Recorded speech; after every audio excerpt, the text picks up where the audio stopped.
What's up fellas, today I wanted to make a video on how to maximize and maintain testosterone production at any age.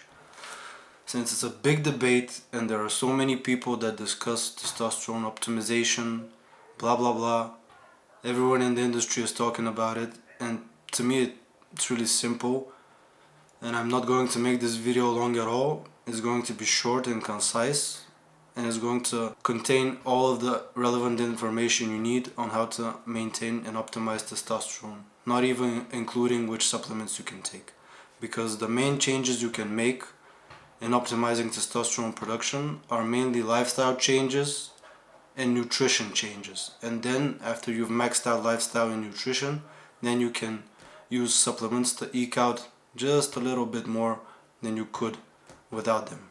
Usually people associate testosterone with stereotypical stuff, but the truth is that it's much more broader and it has a much more overall health effect on our body. And I would go so far as to say that male health is directly related to their testosterone production, and I'm going to prove that in the following information I present to you. But first I wanted to just have a quick discussion on how testosterone is produced, synthesized, and what's responsible for its production, so we can know what we need to do in order to maximize it. First thing to discuss is that testosterone is ultimately derived from cholesterol.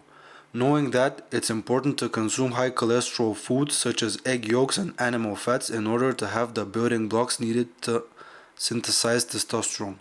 This synthesis is a biochemical process that transforms cholesterol into pregnenolone, which then gets hydroxylated, which then gets dehydroxylated, which then turns into both androstenedione and androstenediol, of which the former is more important since it's the main precursor. It finally morphs into testosterone, which is synthesized in the testes and regulated by a luteinizing hormone, which specifically manages the expression of the final enzyme that has to do with morphing androstenediol to testosterone. This process is initiated through the hypothalamus-hypophysis gonadal axis, illustrated here. The releasing hormone is secreted in the hypothalamus, which forces the hypophysis to produce LH, which in turn makes the gonads produce testosterone. So you see the endocrine system is responsible for how much testosterone you secrete. So you must take care of it in order to maximize your testosterone production. And how you do that is by getting a good night's sleep, around 6 to 8 hours. Go to sleep around midnight. And then the second thing is minimize stress, and not avoid all stress, because stressful situations are necessary and inevitable, but for example down regulate your response to stress. What I mean is, for example, one person's stressful situation might be another person's walk in the park. See what I mean? Just don't let your emotions get out of control. Don't let your stress hormones rise. For example, cortisol is a stress hormone, and we know that cortisol downregulates testosterone production. Just don't let that happen. Don't let stress overwhelm you. And the other thing is, just go to bed around midnight and have a good sleep amount for about 8 hours or so. Maintaining testosterone is not only important for the functions we all associate it with, but with wider health in general. For example, it's been proven that low testosterone is associated with coronary artery disease. Testosterone also prevents blood vessel plaques in mice and rabbits. Decreased testosterone is found in men with heart failure, and the larger the decrease, the more severe the condition.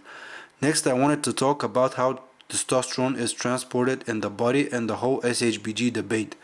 The test molecule is transported in the bloodstream through proteins that bind to it, mainly SHBG and albumin. People want to label SHBG as bad since test that's bound to it cannot act, but SHBG is important because it regulates how much testosterone binds to the receptors, which is super important in the metabolization process. You can lower SHBG with boron supplements, for example, but it still plays a key role in the regulatory process. So that's it, guys. You should eat fats, eat cholesterol, eat butter, get a good night's sleep, regulate your response to stress. And if you do those three things, your testosterone level will be maximized for at any age. And then You can take supplements. I have videos that I've made on which supplements boost testosterone. It's evidence based. You can check them out, but I'm probably gonna make another video about it soon, so you can subscribe, like, share, and all that good stuff. Peace.